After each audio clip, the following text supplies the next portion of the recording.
Okay, you ready for me? Okay, number one. Why do we continue to make films today? I think for me, I make films because I have to. Meaning, like it's the way for me to connect to myself. It's a form of introspection, examination, and intimacy.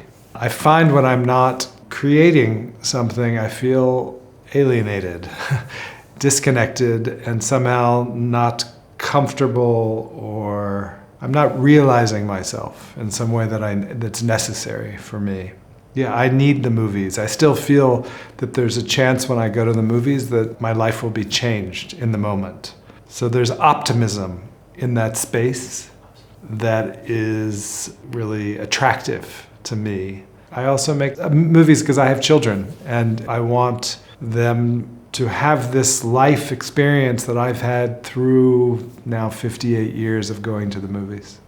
Okay, number two. Can you discuss the role of film festivals and their impact on your career? Well, I have a very particular story about film festivals because I grew up in Memphis, Tennessee. My father, when I was about 10, moved to Park City, Utah, which is a town known for the Sundance Film Festival. So my parents were divorced, and every year I would go visit my father during the festival. So I grew up in the environment of a film festival. And that festival did something even from a young age that was important. It made me sense that there was a community that valued a certain kind of creative life.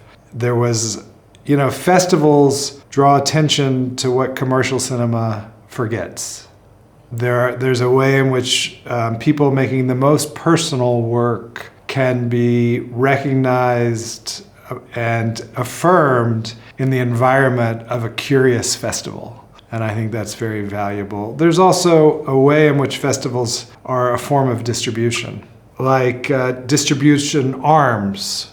And often they're the part that happens before the film hits the market. So for me, festivals are the center of capitalism.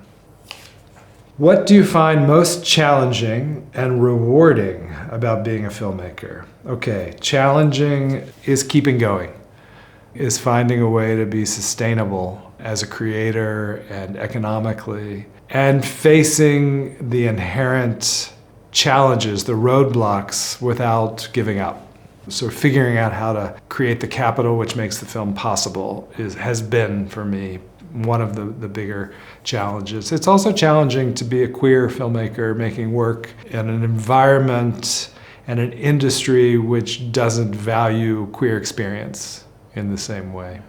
Most rewarding is actually the collaborations. And in many ways I think of, I'm a filmmaker, I'm a writer, but probably my greatest art form is collaboration. Getting things out of other people that they don't know they have themselves. The conversations that you have around art and the history of cinema and storytelling are so stimulating. They are really probably the greatest reward.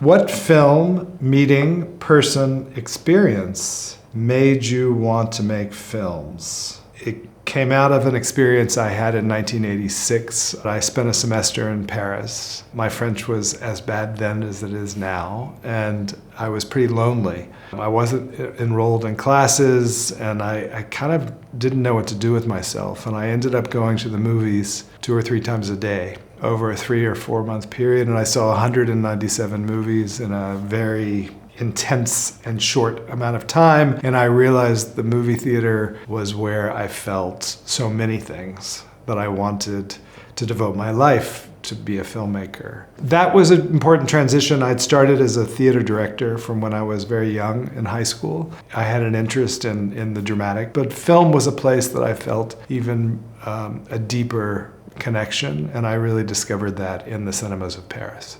If you could collaborate with the person of your choice or your dreams, who would it be and why? I don't really think that way. I'm a kid who grew up going to Montessori school.